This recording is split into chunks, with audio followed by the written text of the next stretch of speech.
Welcome to the Cancer Journey Institute Clinicians panel. You're here with our panelists, Leslie Purchase, Shelyna Khalfan, Dionyse Hartmann, and myself, Shariann Tom. And we're so excited to have you here. We are going to start in just a moment. I wanted to just kind of let the group come. It's at the end of the day, and I know that sometimes people are rushing off of work just to join a panel.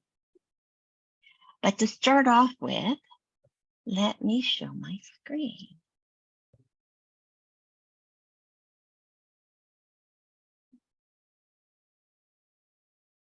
There. So here we are, and welcome. Let me start with introducing myself. I have a hard time looking at that picture. Oops. You know, when we get those professional headshots, it's like, it's fun while you're doing it. And then when you see it, it's like, wow. And this is what I really look like every day. So you get the real thing. I just wanted to let you know who I am. And I am Shariann Tom. I'm the CEO and co-founder of the Cancer Journey Institute. I will get into more about who the Cancer Journey Institute is, but just so that you know who I am, it's like, why bother? Why am I listening to this woman? I am a 5-time cancer survivor of Hodgkin's lymphoma and also a gastrointestinal stromal tumor. I don't say that to try to impress you. I don't say that to brag. I say that just to let you know I get the cancer journey. I also am a 24-year, I don't know, should I say veteran in coaching and coach training. And prior to that, I spent 15 years in corporate, so well conditioned. And then cancer entered my life and pretty much shook up and changed everything. I'm also a speaker and author. And really what I want you to know is I'm a mama bear. And so I'm here to be your mama bear as we walk you through this panel. I'm going to be the mama bear to the panel, basically. All right. Who is the Cancer Journey Institute? I love leading off with this. We are the nation's first cancer coach training company. And we call our coaches Cancer Journey coaches because we focus on the journey of cancer. And we'll talk more about it in just a moment. We've been in business for over 10 years now with over 100 coaches around the world, almost on every continent. So there's the US, Canada, there's Europe, there's Asia, there's South Africa, and the Middle East. We have not quite gotten into South America yet, but that's just around the corner, we know. We are approved by the International Coaching Federation. Don't know why that keeps coming up. And we are also approved by the National Board of Health and Wellness Coaches. And a lot of people know about us because of that, because those are large organizations that have vetted us, have approved us, we're certified through the International Coaching Federation, and have said, yes, you went through our rigor. Yes, you're a valid company, and you know what you're doing. And I really appreciate that part. You know what you're doing. We are also recognized by the Wall Street Journal, by Cure Magazine. If you're in the cancer world, everybody knows about Cure Magazine. We've been interviewed by Huffington's Authority Magazine, and we're also on the Thrive Global site. We were written up in Dr. Beverly Zavaletta's book, Braving Chemo. And we even wrote our own book called The Call of Cancer, A Loving Pathway to Wholeness, Healing, and Transformation. So that's who the company is. And I tell you that, again, not to impress you, but just to let you know that we're not a fly-by-night company, that we know what we're doing. We've done it for a long time. Our coaches have to go through the highest rigor. And I think we attract the best of the best. So you get to meet 3 of them today. But before we do that, I want to just spend a few moments to let you know what we do and what makes us different. So as Cancer Journey coaches, our tribe focuses on the emotional, the mental, and the spiritual support for the patient and the caregiver, and also the survivor during and after their cancer journey. So what we do at the Cancer Journey Institute is we train the individuals to be certified cancer coaches, but we also train specialty groups on skills that they can use within their organizations, like health and wellness coaches, like patient navigators, patient advocates. We have done those. We would love to be within the cancer centers, helping the caregivers there, meaning the clinicians, have more skill to deal with some everyday things that the cancer individual goes through. We also provide coaching support with our coaches and our program leaders to the cancer individuals. So we train the coaches and then we deliver the support to the end user, the individuals going through their cancer journey. And what I want to share with you too is something that we're launching this fall, and it's for survivors and caregivers that are done with the treatment phase of their cancer journey. And we kind of are the bridge that takes them from the treatment into their new reality. And we call the new reality kind of the new normal, because we all know there really isn't the normal.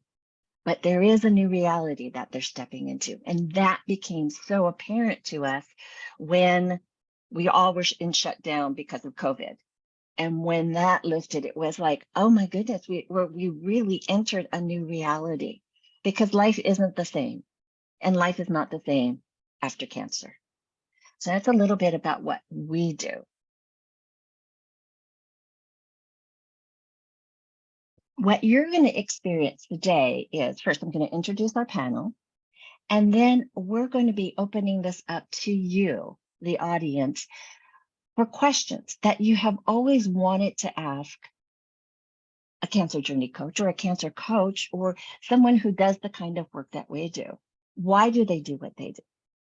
How is it that they do what they do? What got them into this? What do they see with their clients? Why is this important during the cancer journey? I can easily answer all of those questions, but as the founder of this organization, you're going to go, oh, yeah, of course you're going to say everything is right and as wonderful as, anything that we birth ourselves. What I want you to hear is I want you to hear it from your peers, other clinicians that have chosen to become also cancer journey coaches, and how they use what we teach them and how they use it within the cancer world. So we'll open that up. What we ask is, if you have a question, to either raise your hand in your navigation bar. There is a section, I believe it's called, somebody help me. It is called Reactions. Yeah. And there you'll see a little bar that says raise hand. If you do that, then we'll see you, and then we'll call on you to ask your question. Or if you feel more comfortable just putting it into the chat, please do that. And we have Kathy, who's part of our team at the Cancer Journey Institute, and she will be helping me with the chat so that we can answer as many questions in the time that we have together. And then we'll let you know how to get in touch with us if you have more questions after the session, or if you actually want to have a private discussion with us. We hold HIPAA very sacred, but we also know that sometimes people just want one-on-one conversations, and we honor that. Okay, so I'm gonna close this up for a moment, and let me introduce you to today's panel. So first off, we have Leslie Purchase. Leslie is a medical doctor and a certified cancer journey coach. Leslie studied biology, philosophy, and medicine at Johns Hopkins University, King's College London, and Temple School of Medicine, respectively. Her education began when, after giving birth to her 3 children, she was diagnosed with triple-negative breast cancer. 2 years later, she cared for her daughter, Olivia, as she journeyed with brain cancer. Her experiences with cancer as a physician, patient, and caregiver give her a unique and holistic perspective. In her work as a certified cancer journey coach, she creates a safe, judgment-free space for people to hear their inner guidance. Leslie believes that many things can be medicine, and this principle guides her offering. This summer, she is leading a retreat to an Ayurvedic resort in her ancestral hometown of Kerala, India. Welcome, Leslie. Is there anything else you want them to add to that introduction? Yeah, I think that sums it up. Thank you for having me. I'm glad to be here. We love having you. And next we have Shelyna Khalfan. And Shelyna is a breast cancer thriver, certified cancer journey coach, and registered occupational therapist. Prior to her own diagnosis, Shelyna worked with patients with cancer to help them maximize their physical health and well-being. In 2008, she became a caregiver and advocate for her parents during their cancer treatment. And then in 2017, at the age of 43, Shelyna's life came to a halt when she was also diagnosed with triple-negative breast cancer. After treatment, she found herself struggling to return to normalcy. She felt she had changed inwardly. Finding and completing the training at the Cancer Journey Institute, she was able to support her own personal healing, which helped her accept her new post-cancer self. Shelyna is committed to empowering women to gain meaning from their cancer and life experience. Welcome, Shelyna. Is there anything you want to add to that? No, I think that's a lot. Thank you. I have such distinguished women here on the panel. And then we have a Dionyse, otherwise known as Dio Hartmann. And Dio is a RN, BSN, health educator, certified health and wellness coach, and also a certified cancer journey coach. Now, Dio has always felt a nudge to help people heal in a different way. Patients and staff have often told her that they felt encouraged by her positivity and her ability to listen. She often hears that she is a positive bundle of light. It gives her so much joy to help somebody who needs a listening ear, a helping hand, a loving heart. After both her parents passed away to cancer in 2016, it was clear to her that she had a bigger purpose in life. In 2017, she became a health and wellness coach and took a position as community health educator at Sutter Health. Then she began her path with the Cancer Journey Institute in 2019, and this gave Dio so many more tools for her own personal healing as a caregiver, so much now that she shares these tools with her community at Sutter and beyond. Welcome, Dio. Thank you. What did I miss there? What would you like to add? You are so good. You described it very well. And yes, please call me Dio. That's easier. But I wanted to put my fancy whole name on the screen as well. Okay, so I'm just going to start off. I have questions that have been submitted by people beforehand. So I just want to start off with one of those questions, and then I'll check with you, Kathy. So I'm going to pose this to all of you. So let's start with Leslie. So what were you seeking when you came to the Cancer Journey Institute? Yeah, that's a good question. I'm not really sure. I mean, as I said, I was a physician and then a patient and then a caregiver. And so it felt like cancer was nudging me. There was something there for me that I was supposed to do with it. And I wasn't really quite sure what it was. And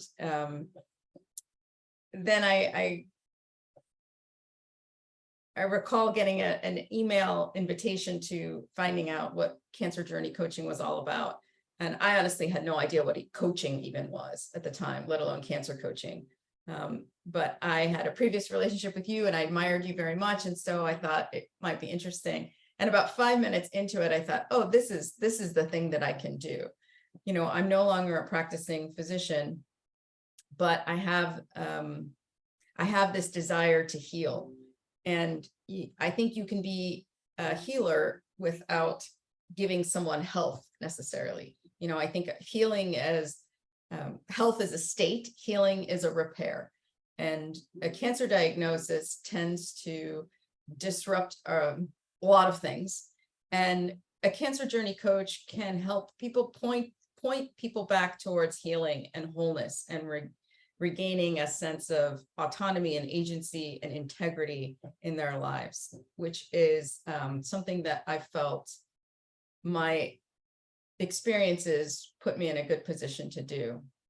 So I think it was a beautiful combination of, where I was in my stage of life and the offering that you have at the Cancer Journey Institute that really drew me in. And it's very, I mean, not like you're a unicorn, but it's very interesting that you have so much experience from both sides of the fence around cancer, that you were seeking more. And I'm so glad that you found us. Me too. Thank you. So Shelyna, what were you seeking when you came to us? Well, similar to Leslie in the sense that I felt like cancer had entered my life many times, and it kept knocking on my door. With my first as a therapist, I would work with people with cancer. Then both my parents, one after the other, were diagnosed. And so I kept thinking to myself, there's a bigger message here. I just haven't figured it out. And then finally, when I went through treatment for cancer, I came out of it feeling like I had to do something with my personal experience. And I was telling this to a friend that, I really do want to help other people who are struggling during cancer. I just want to let them know that there's hope, there's things that we can do. And she said, oh, it sounds like you want to be a cancer coach. And I said, really? What's that? She goes, I don't know, Google it. And so I Googled it. And honestly, the two institutes came up, and one was the Cancer Journey Institute and one was a institute in Ottawa in Canada. And so I booked a call with Shariann, and I loved her energy. I loved her positivity. And as life would have it, there was a program for training to be a coach starting that week. And so I took it as a sign and I signed up, and I haven't looked back since, because I've been fully on board with all the teachings and all the tools the Cancer Journey Institute has taught me, because it's helped me so much. And now it helps my clients with their healing. Yes, thank you. Great story. Dio, how about you? Yeah, a lot of similar things. I actually was nudged to do something more and heal in a different way, as Leslie said. As a nurse, of course, I've dealt with a lot of cancer patients. And when my parents both got cancer, they lived in the Netherlands. That's where I'm originally from. So I went there for a while and I was their caregiver. And I remember speaking with my mom on her deathbed, like, she was asking me if there was anything I wanted to do more with my life. And I said, yeah, I want to make a difference in cancer patients' life. And then I started looking for something. And first I came up with health and wellness coaching. So I'm like, okay, well, let me go into that. And then I still thought there was something missing. And I kind of was Googling and bumped into the Cancer Journey. And that's how I inquired with Shariann, and we got on the call, like Shelyna said, and I also loved her energy. And I figured, yes, let's do it. Let's start this Cancer Journey course. And I haven't regretted it for a moment. I'm still using the tools to share it with my patients here at Sutter Health. I actually started a support group here, a cancer and caregiver support group, where we have actually survivors, some breast cancer survivors. We have patients that are just newly diagnosed, and also a lot of caregivers that are in the group right now. And I'm using the tools, I'm taking them through the cancer journey roadmap. So we split that up every month. We take a topic from that, and it's just really rewarding. And also for my own healing as a caregiver, because now looking back, I thought, I wish I had a little bit more of those tools when I was a caregiver. But I'm so glad I have the tools now so I can share it with the community. Yes, I am glad too. So let me check in with Kathy. Kathy, do you have any hands raised with questions? There are no hands raised. Okay. Can I add something to the original question? Yes. You know, I was thinking about when I was in my medical education and training, what was missing was time, right? There's just only so much time you have to devote to each person in front of you. And as a physician, what's most important is the details of their health. And it can be challenging to feel like you're not meeting 100% of the patient's needs. And when I was a patient, I appreciated, that the physicians didn't have time for it, for that aspect of my care. But I also didn't know where I could get those needs met outside of it. And I tried going to a couple of cancer support groups, and nothing really fit, and then when I discovered cancer coaching, and I want to say particularly when treatment was finished, I think that for my experience of cancer, both my own and my daughter's, there were the two most traumatic times are immediately after diagnosis and then immediately after treatment is over. Both of those times, it feels like you're a little bit falling off of a cliff. And in both of those circumstances, I really would have benefited from having someone like a cancer coach just to kind of process the psychosocial emotional weight of what was happening, and to have someone to say, hey, like, all of these big feelings you're having are very, very reasonable and very normal, and let's work through them. And so being able to offer that now is really awesome. And I think we serve a role as sort of as you said earlier, a bridge or an adjunct professional that's different than a lot of the other resources that are available, like patient navigators, nurse navigators. Those people are helping people. They're sort of like the navigator of the system, and we are sort of the Sherpa of the person. We're sort of, instead of helping them navigate a path, we're sort of asking them why they're on the path in the first place, and what they want to get out of the path, which is something that is not classically covered in traditional, the traditional medical model, but it's something that is sorely needed. And so I think all of us we all kind of have said this, like we would have so deeply benefited from having these resources when we were going through it. And so it feels really beautiful to be able to offer it as a service to people who are going through it now. Yeah. Thank you. That's a lovely add-on. Yeah. So, well, you touched on the patient navigators and the patient advocates and even the social workers. What do you see as the biggest differences there? Any of you, if you want to take it on. Well, a little bit what Leslie said. Me as a nurse and a health educator, I also noticed that, as a doctor, doctors don't have so much time to really sit with the patient and to, just go through all their emotions. There's only so much time. And for me as a health educator here, we offer free services here at Health Education Department. So we have time to be that, I always call myself the extended part of your healthcare team. So we can actually sit with our patients and we give them the space, and then we can just give them time to talk about their emotions. Because I do work one-on-one with patients as well. And sometimes it's so nice when a patient says all of a sudden, yes, that's it. I should take my power back. I'm like, yes, that was just that tool, that I learned at the cancer journey. And sometimes it just fits so perfectly in, and it just gives the patient that aha moment, and they feel so appreciated that they have the space and they have somebody that actually can listen to them and just kind of walk them through their feelings. Because Right. that's they struggle with all kinds of feelings. Even the caregivers, oftentimes I notice that the caregivers, and I notice that as myself as a caregiver too, they forget about themselves, and actually they are on that same journey too. It's just in a little bit of a different way, but it's very important for them to make sure that they get the attention and the space to talk and express their feelings as well. Well, and that's a whole different topic. I'm checking the chat too, Kathy. If I could just kind of segue into that, if you don't mind, so what about the staff at the medical centers and the cancer organizations? I mean, that's what you were speaking to, right?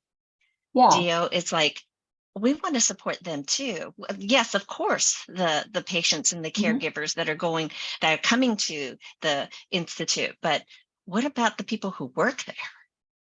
What do you guys think about that? Well, Yeah, actually, yeah. spent a fair amount of time thinking about this. Yeah.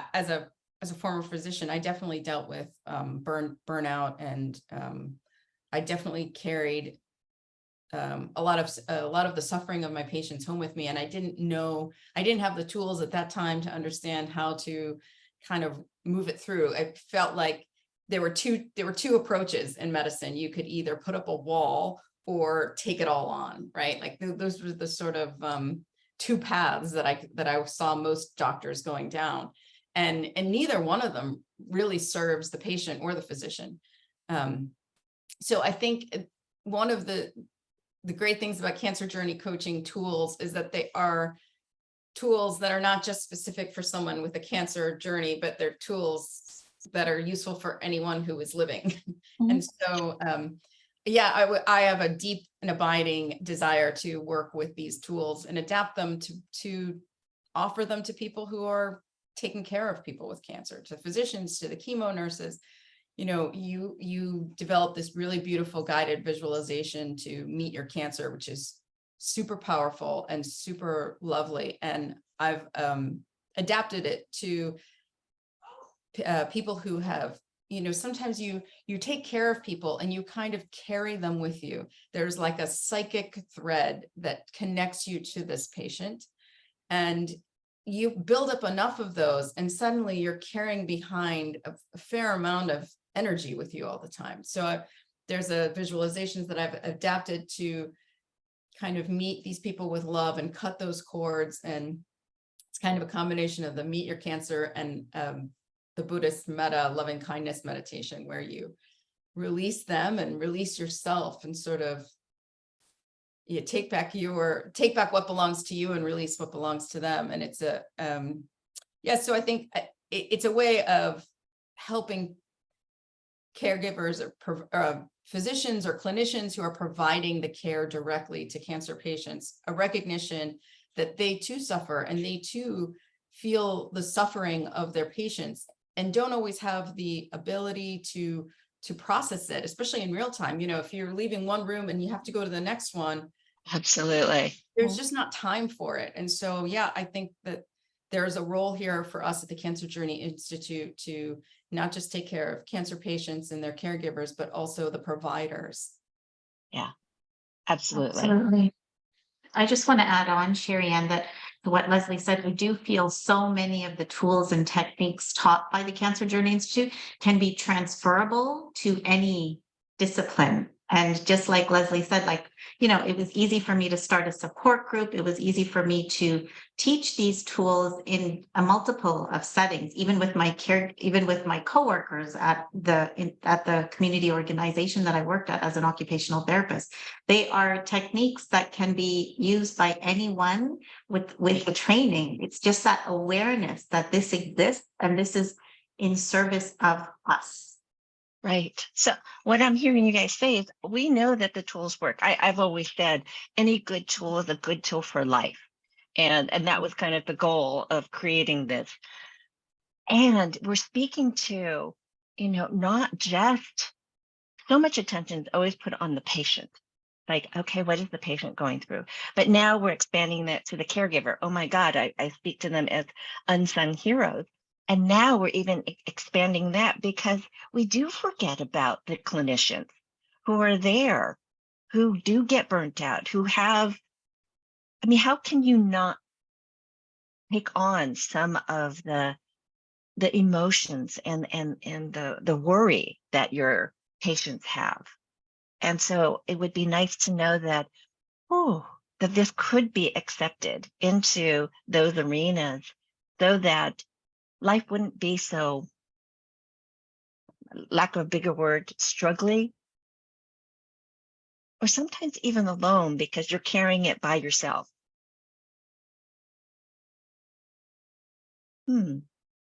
Opened up a whole new can of worms, although Leslie and I have talked about this before. So what else about the clinician world do you feel is different than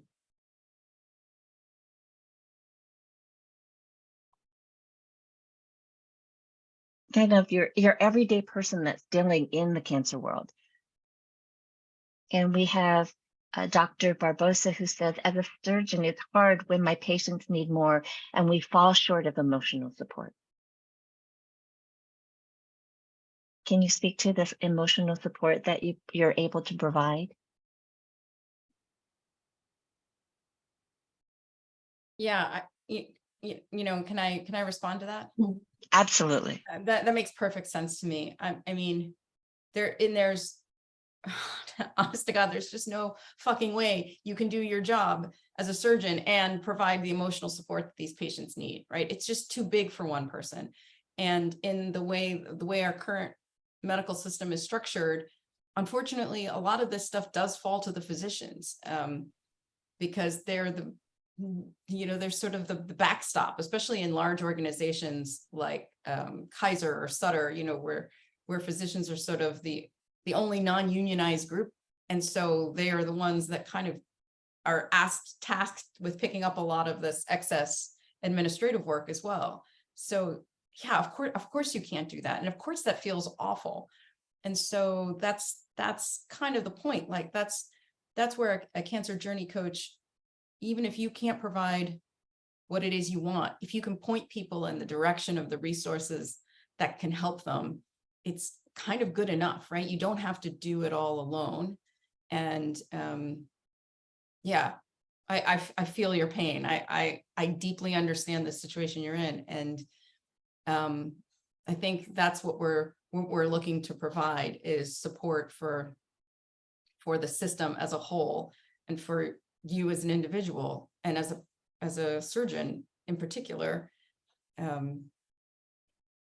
Yeah, I'd be so glad to talk to you about this more in the future as well. But I think, yeah, there's just not enough support being given to physicians as they're navigating these things and feeling like you're falling short. And it's really hard to practice good medicine when you're feeling bad about yourself. Yeah, you give your patients your cell phone and then you get burned out. Totally. So much of what you're saying really resonates. And you're just not alone in it, I think. If we can be that support that you can refer people to, I think it benefits everyone, patient, right, provider, caregivers. And I love the perspective that we have here. I mean, thank you, Leslie, for your perspective as a physician, but Shelyna as a therapist, I mean, you're limited in time. Dio, as an RN, I mean, it's even in the support facility within the hospital, it's like, okay, but I've got this big long line of people that I need to serve. So say more, please, Shelyna. Well, I was just going to say, because each of our roles, a surgeon, a therapist, a nurse, we all have our agendas of what we see as best for the patient, right? I know I did. As a therapist, I was there to do a home safety assessment and identify equipment for their home safety. and for their well-being. But there were times where my patient didn't want that. She just wanted to be heard. And I totally respect a surgeon cannot spend the time to do that. But for me, like to give this example, until I actually put away my clipboard, my tape measure, and I sat with my patient to say, well, what's on your mind? What do you want? And she said, well, I'm upset that everybody's coming into my home. No one's setting the appointments with me. And I've lost control of my life. So until I had a conversation about that and cleared that from her and like allowed her the space to talk, then we can get into the home safety. So I'm just sharing that we all have an agenda as a healthcare provider, but the one thing I've learned in terms of my training is that providing that space for powerful listening, even if it's just a couple of minutes, has a great impact on the patient. Sometimes we think we have to do a lot, we have to say a lot, but sometimes honestly, it's that hand on their shoulder or that nod to say, that sounds like it's a really tough situation. And that carries, that impacts the patient. Yeah. Definitely. I can, yeah, I add to that too. As a nurse, I worked in surgery centers for the longest time, and sometimes it's busy. You have to constantly go with your procedures, be in the room with the doctor. But then sometimes I notice also we as coworkers or my coworkers, they got burned out a little bit. But sometimes, yeah, once I learned the tools, sometimes just taking somebody apart, just like really quickly behind the curtains, just tell me what's going on. I see something's going on with you. Just giving that space that they can just express their feelings. And now I'm in a resource center. So I notice coworkers walking in, or sometimes a doctor walking in, or that they just needed a little bit time to talk. And they appreciate it when there's somebody that can listen to them and just hand them a little tool here and there. So yeah, very powerful. Yes, absolutely. We all want that safe space to go, it's not okay right now. And we also have a radiation oncologist that's in California. And we have this particular tool called PESH. You all know this, but I'm speaking to the audience right now. And it stands for physical, emotional, spiritual, and hope. And it's kind of like the, show me your pain on a scale from 1 to 10. It's like, tell me where you are in a snapshot. And we do it with numbers. And I was talking to her the other day and she said, I don't really use that because I'm afraid of the E. If I even open the door to the emotions, I feel like I might be stuck. And that's not necessarily true, because we all know here on the panel that we have the tools to get to the core, to do it quickly, and to have people feel heard, seen, and gotten. And that's really what they want. And once that happens, the shift happens. So there are tools that we can teach individuals and clinicians even to deal with some difficult times. We're not trying to replace them, and they're not going to replace us. We all work as kind of a team. I've always seen this as this wonderful team where we're there holding the whole person. So saying that, let's see what else we've got here. So we've got someone, Debbie, who says, as a cancer survivor, the survivorship is difficult. Thank you, Leslie, for affirmation of that. Yes, that was the hardest part for me too. But let me see, what else do we have? I am teaching facility at our national society, but practice in a rural area, and the community isn't aware of what's new, but hospitals are not always open to bringing something new. What would we want to say to Dr. Barbosa about that? Yeah, it's tough to bring a new program in. It's like, even, well, I'm in health education, so setting up a support group was not too difficult, but bringing in something really big, something new, let's say something cancer journey coaches, maybe something in the big organization, it's such a process. It needs to go through so many channels to verify. It's just a hassle sometimes, right, to bring something new in, and they're not always open for that. So that's the hardest part. So I was also curious, Dr. Karen, like how would you like us to help you? What would be ideal as a surgeon what would be your need to see in your hospital, how we could maybe help or how we could get into your organization? I know it's that's what you said. The hospitals are not always open to bringing new, and I know that. What Yeah. would be your dream if you could take our cancer journey? And you can go ahead and put that in the chat if you Yeah, want. you could What put that I in the chat too. I'm just curious, like how could we help? Like, what is your vision on that? Actually, I'm going to try to speak just because I'm having so much trouble getting to the chat. Can you hear me? Yes, yes. yes. Okay, Thank you. wonderful. So actually, I think this is a wonderful synergy and partnership. I guess my question is to how many people on the panel have ever heard of oncoplastic reconstruction? Oncoplastic Reconstruction. reconstruction. No. So basically, it's about having every surgeon who performs breast cancer perform breast cancer in a way that optimizes the cosmetic result. You know, when I was training at Sloan Kettering years ago, it was you should just be happy you're alive and who cares what your breast looks like.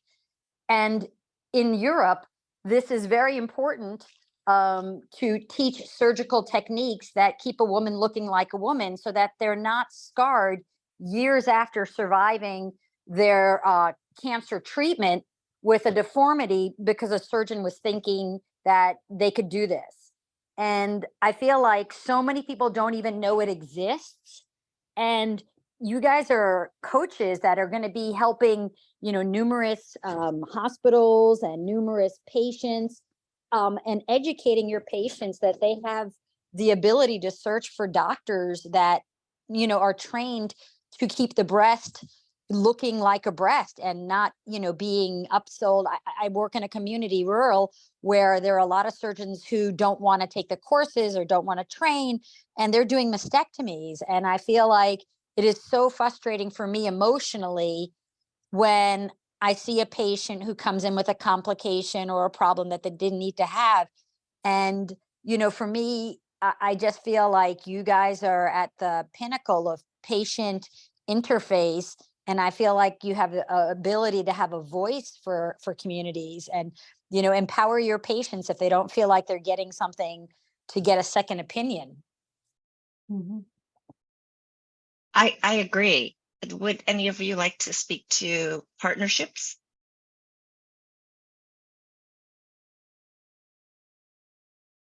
Yeah, I think we are uniquely situated to encourage patients to, yes, be curious about what their options are and advocate for themselves.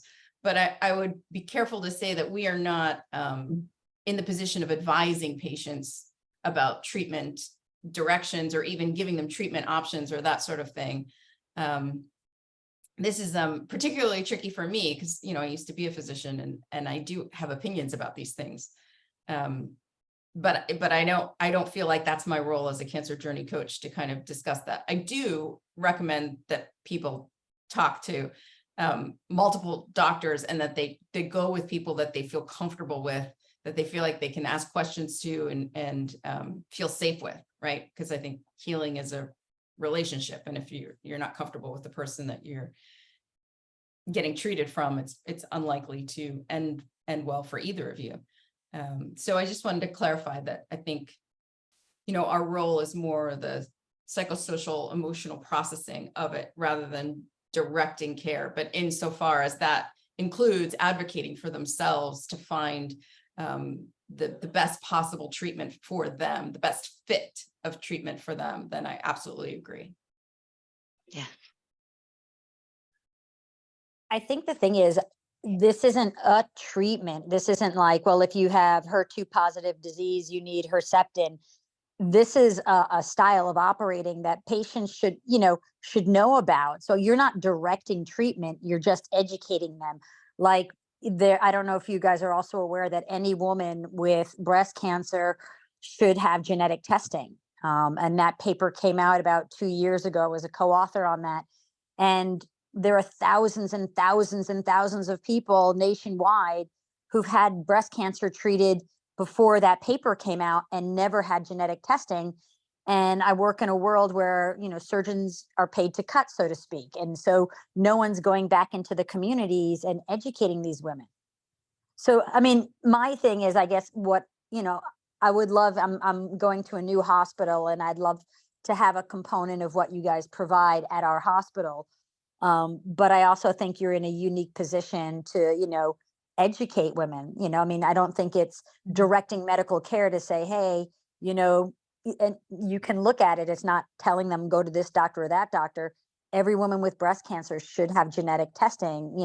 If they don't want to, then that's fine. But if they have kids or if they have their ovaries and they're BRCA mutated, you can help identify a tumor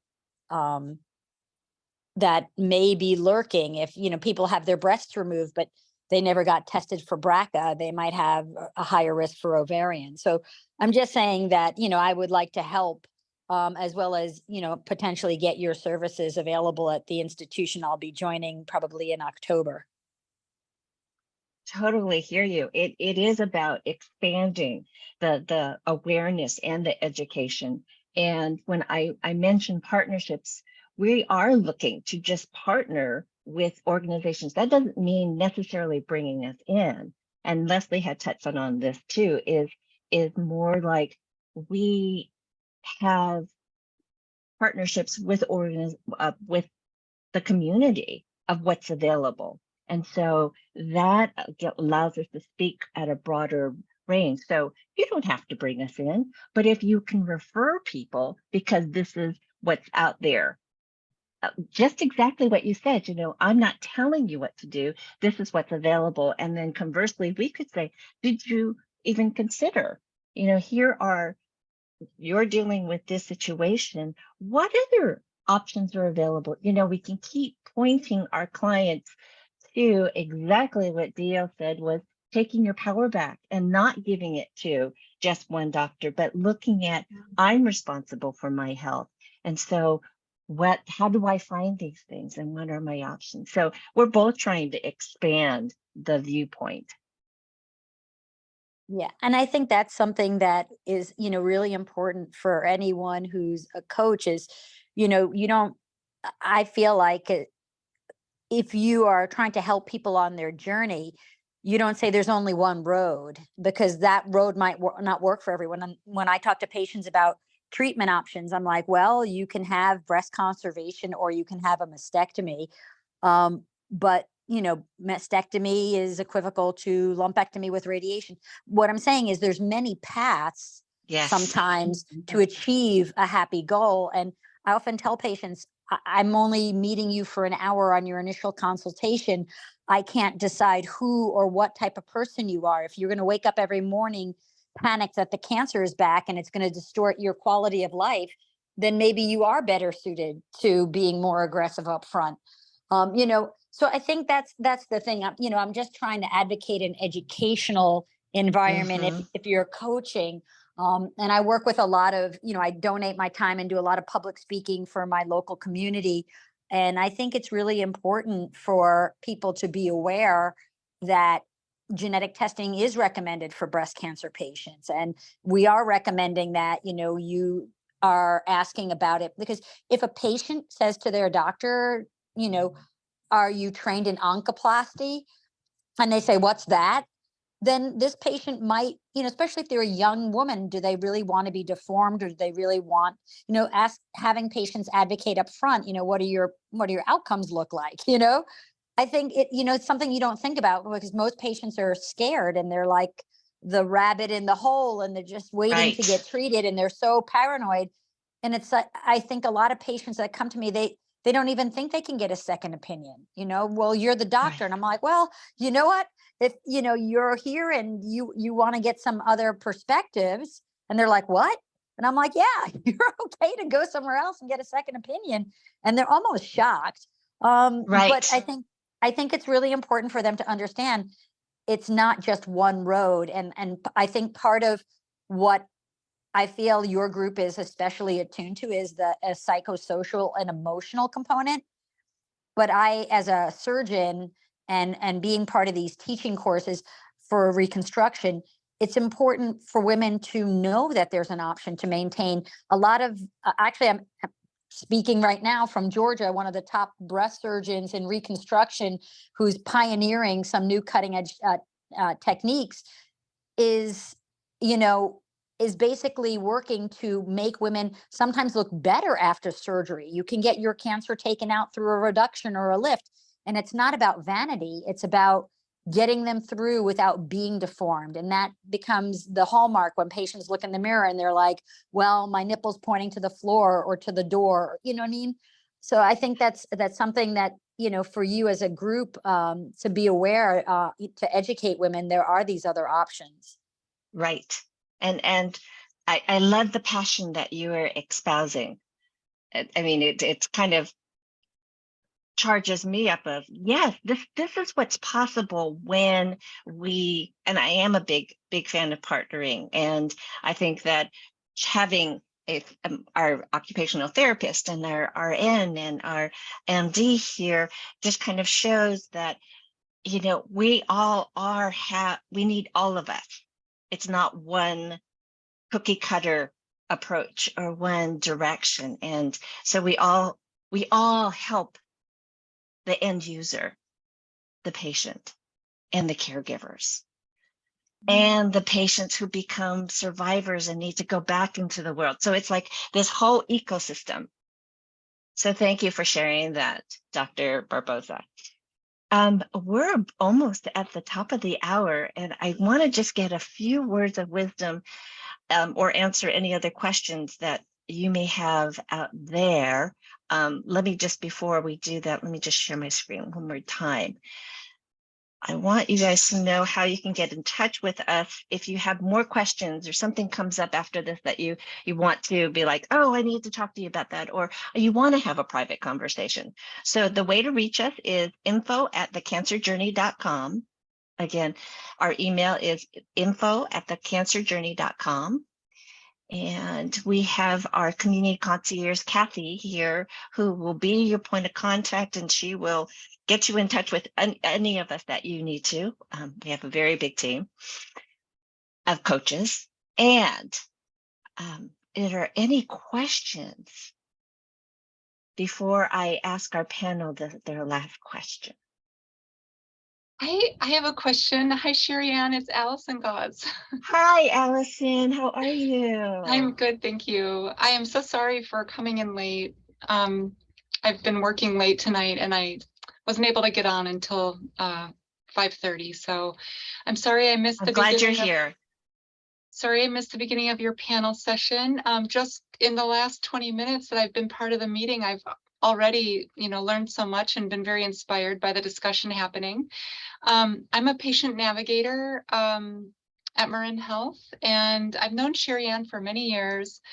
And I've been, kind of on the sidelines, just keeping in the loop of what the Cancer Journey Institute has been doing.